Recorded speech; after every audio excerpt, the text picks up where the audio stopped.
and development. And yes, you are not where you should be. But then, like I often say, we're 200 million people with about an average age of 19. A majority of these people are living in rural Nigeria. And when he came, one of the things he focused on was agriculture. I'm an Urban man from the Niger Delta. And I have the largest community farm project in Nigeria today in Nasarawa State here. Farm was started in 2017 because of him telling us to go to the farm. I'm also one of the few that can come out and say I got support from the central bank with regards to the agri-development project. And so we built a community where there are more than 500 Nigerians working there every day, which is also a ruga or a farm settlement. And so if you talk about being prepared, I often ask the question that, are we preparing based on what social media says or preparing based on what Nigerians are seeing? Yes, insecurity was a major challenge before he came to power. Yes, insecurity is still a major challenge today. But are we not far from where we were? If an urban man can have one of the biggest farm projects in this country in Nasarawa, not in Lafia or Kefi or the major Nasarawa city, but in Gati, a community that is deep in rural Nigeria, that should be something that is worth selling. That as tough as the country is, as tough as the economies are all over the world, that there are silver lining that we can hold on, a foundation that the Tinubu presidency can hold on to, because something has been done. So we are over prepared. If you want to come from that angle for the campaign. Wouldn't you say you are one of the few, very few, who has been able to benefit from this? Because I come from Benue State, for instance, and we have about 1.2 million people who have been internally displaced for over 5 years now. We've also seen it across the country, and the reason why I say Benue State, for instance, is that the major trade is the food basket of the nation, and a lot of people are into agriculture. But insecurity, which you rightly stated, was a problem and still is relatively, has forced a lot of people out of their communities and out of the farms. And so, yes, we do have the few exceptions, but do you think this speaks to the majority of Nigerians who have been displaced, who can't farm, who have also had their farms ravaged by cattle? That is exactly why the Agbado and cassava economy is very important in the 2023 election. Now look, think about it this way. We should stop, and I've often said that if we don't learn from the lessons and the mistakes of crude oil, we'll keep repeating them even in agriculture. You see, the West developed crude oil and used crude oil not as a sustainable national economic project, no, but as a source of supporting the infrastructure and the foundation of national development.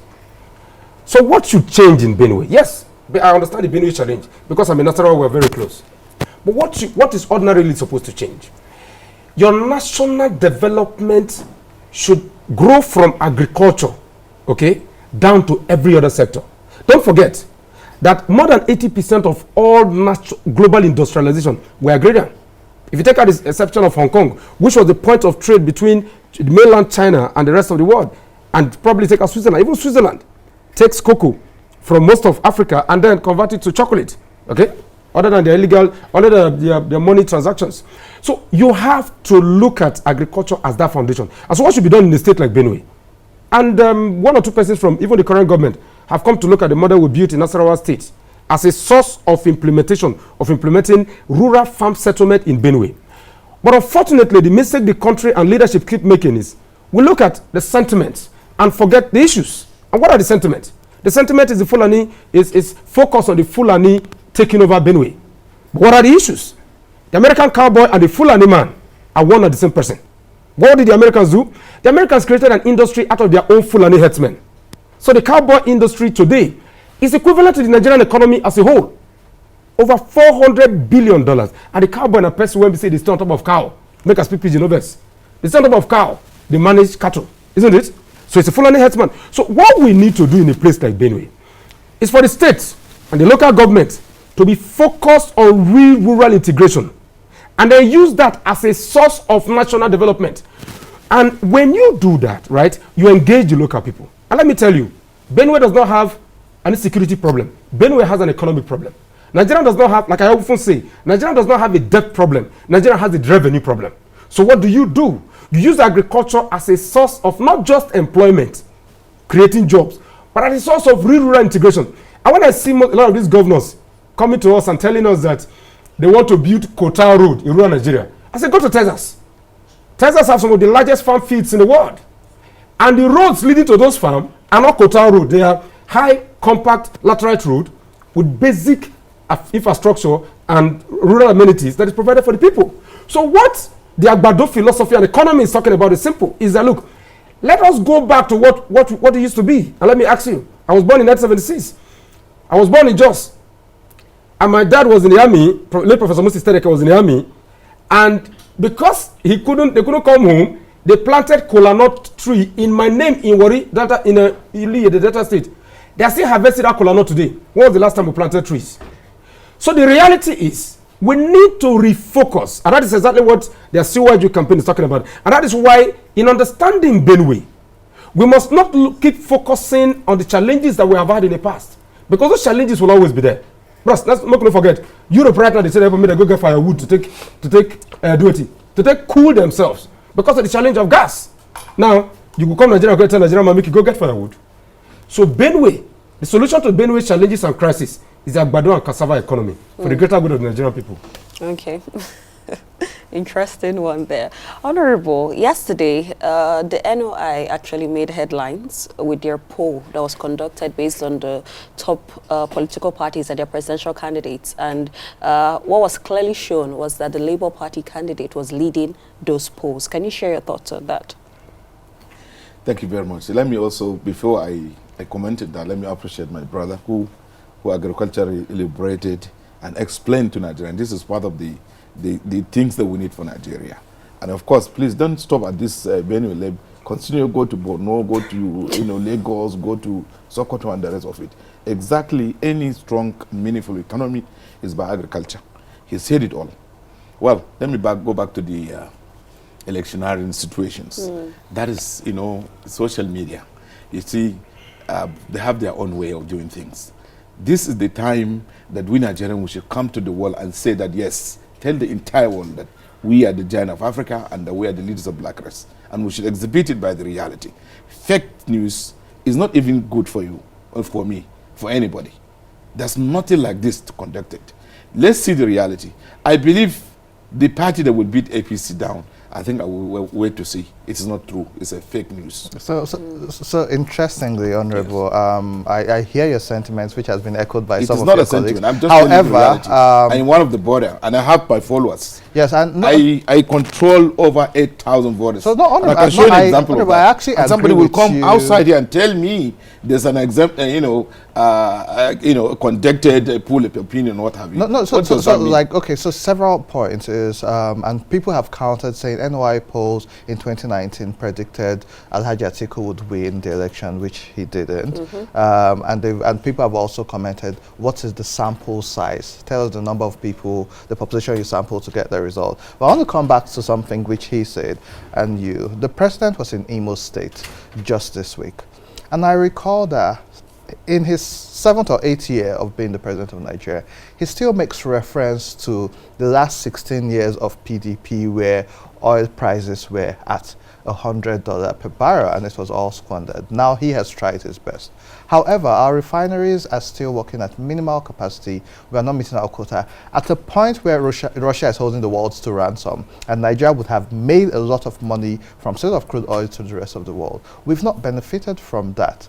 And so why should Nigerians believe the promises of the APC again going into the next 4 or 8 years when things like refineries haven't been fixed? Things like the economy, we are highly in debt and poor. Thank you, my brother. You see, you've answered your question by yourself. Yes. You said President talk about when he made the situation. Was Nigeria's situation, was it like now? When we have a place where you can no-go area? But he promised change. And look, today Nigeria is a paradise. And comparing to other countries with disaster, with other economic, situation and the rest of it, Nigeria is the best. Let me also keep on this, the fake news, like I said about it. We are going to the poll. We have APC, and I call it PDP. been a party that was before. And thanks to President Muhammadu Buhari being an honest man, he continued from where PDP stopped, and any other infrastructure that they fixed, he completed. And I will give you an example. Very soon, a compendium of 1,000 page is coming up on board, and Nigerians will see for themselves. By the time it comes, but next month we're going to show it to the world to see that APC people will rush and beat APC. And those are the contribution of Bola, Ahmed, Tinubu, Asiwaju, and the rest of them. Those are people who push it on. Nigeria sentiment is not the best. Let's make this country great again. We're all equal to the tax, and we can make it again. APC is the party to beat. So what is it about the presidential candidate now that you are pushing Nigerians towards supporting? Not just as a party. What is it about him? Oh, okay. Is it to me or to you? Let me. Okay. Both of you can answer, but let him start. Okay, me, I'm talking about Bola Ahmed Tinubu. A man with credentials, a man with integrity, a man with what is called a mentor, a father across Nigeria, not only to one section. Allah, I'm telling you this. I'm one of the beneficiaries of Bola Ahmed Tinubu. He did it all, and he will continue with this. He's a father. He guided the party and the rest. We came in a situation where nothing to write home about. The account is zero. And look at where we are now. There are infrastructures that are fixed. He will complete it. And Nigeria will applaud him for that. Let me stop. So, Redson, before you answer, just to add to it. Okay. Bola Ahmed Tinubu was governor about 20 years ago. So he was younger. He was more in tune with the realities of Nigeria. I'm not saying he's detached from it now, but what he had to offer them. Because Nigerians have also said the President Buhari we had in '84 may not necessarily be this one. Yeah. And so while, yes, he has, Bola Ahmed Tinubu had done some work in the past, what guarantee do we have now that we would get better? Okay. In one of the unique things about the Buhari, the Tinubu, what is going to become the Tinubu presidency, is his capacity to build teams, build men who understand and women, his of course. drive. Yes, and women, of course. Who understand his drive for the growth of the Nigerian nation. Fashola, former Governor Fashola, current Vice President, DG Budget, Ben, and so many of them are from the Tinubu School of Governance and Ideology. And so there is no fear about his age, because, I mean, they often say that the wine gets better as it ages. So we don't have any problem with Tinubu's age. Now, when you look at it, right, people talk about what did he do and what he's likely going to do. I'm very confident that every state in Nigeria wants to be like Lagos. And the reason they want to be like Lagos is the transformation of Lagos over the last 20 or 30 years. I mean, I'm not that young, I'm 47, not compared to you. I spent a lot of time in Lagos. And it used to be a massive refuge city. That is not today. And you see, leadership is not complete if you don't have the ability to sustain your development or your initiative or your programs with continuity. If you're not able to fight for those that will succeed you. So from Tinubu to Fashola, from Fashola to Ambode, from Ambode to Sanwo-Olu, if you look at the case of Lagos and you look at the case of Rivers, for example, I always tell people that no matter how cost the government project is, if Ameshi's successor had continued the monorail he was doing in Rivers, even though you can probe him, you can charge him that the thing is too expensive, over time it would have been completed. And that is one of the unique things that Buhari did, like he said, is that you didn't come in and said, I want to build new projects. He came in and said, I want to finish what was started. So there's no need to begin to say, okay, I initiated it, I started it, and I completed it. And so it is a situation of looking at, I always tell Nigerians, say Nigerians have one biggest challenge. And the biggest challenge of Nigeria is that we want miracles in everything. Now Nigeria, somebody won't wake up today, you want hammer tomorrow. Okay? Rome was never built in a day. A country needs to have a 20, 30, 40, 50 years development plan. Because the reality is that China that we talk about today, in the 80s, none of us was made in China. Today, the world is made in China. They started that, they call it the cultural economic revolution, where you buy made in Nigeria. I'll be more aggressive. Like I said, I will be telling the Asiwaju presidency that you have to be more aggressive. Anything that can be made in Nigeria should not be imported. In China, anything that is made in China, if you import it, you are short in some cases. We must get to that level where Nigerians must be responsible for uplifting the spirit of the real Nigerian national development. We were saying it before we entered the studio that Nigeria is actually very resilient. Nigerians can always survive anywhere they go to. And so what we need to do, the transition is from a Buhari who was trying to stabilize the Nigerian state and the infrastructural need to a Tinubu who is going to administratively reconstruct the Nigerian state to ensure that what is produced in Nigeria is consumed in Nigeria, and what is foreign is seen as evil, like it was done in Korea under General Park. And that is why Korea is one of the biggest economies today, because of that. That's a good cultural place to revolution. Honorable, I'll give you 30 seconds for your final comments, because we're running out of time and we need to wrap up. Okay. 30 seconds, your final comment to Nigerians. Well, I might stand here. In fact, what needs to be said has already been said. We Nigerians, we should look inward and see who we are among the Committee of Nations.